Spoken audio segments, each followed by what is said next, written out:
when you when you go back to your dealership and you start trying to get these online reviews, let's say you start asking people for feedback and trying to get online reviews.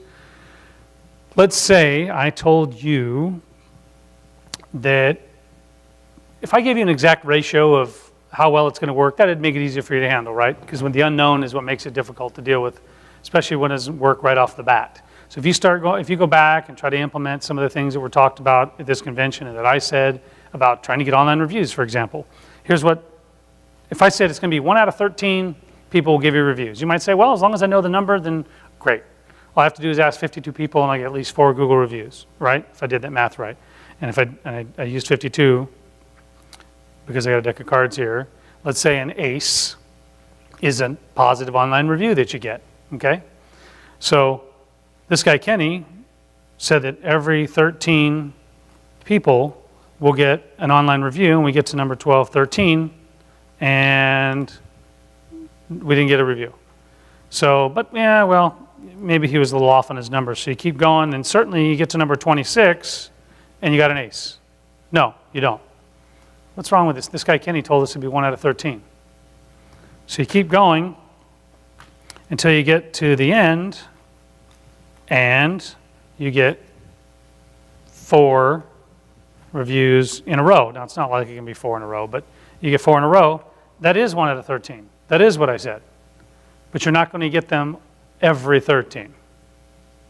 So when you try to implement something new and it doesn't work at the exact percentage immediately that what you had hoped, don't get frustrated and give up.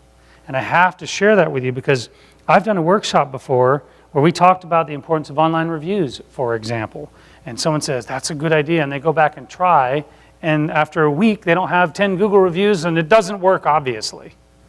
So I wanted to share that with you because this seems to be the way that I've been able to get through to some people sometimes, that it does work over the long term. You know, a lot of your marketing, some of it you can turn on and it works tomorrow. But some of the things like getting online reviews, you're not going to get 10 tomorrow. You know, you want to get them spread out over time. And I know that frustration can lead to not doing it anymore, which will hurt all of your other advertising and marketing. And that's why I focus on this a lot. Now, if, excuse me, you try it for a long period of time, well, that's different. But what's a long period of time? Well, that depends on how many customers you have. If you sell 15 cars a month, then don't expect 5 reviews a month.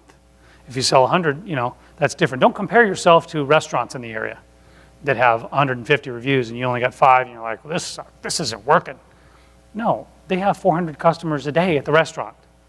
Comparatively, percentage-wise, you're doing just as good as they are. So the idea really is to beat your competitors, which is an interesting thing to say because we're at a Virginia association. Some of your competitors are in the room. Just beat the guy next to you or the gal next to you and you're doing fine. Don't try to beat the restaurants.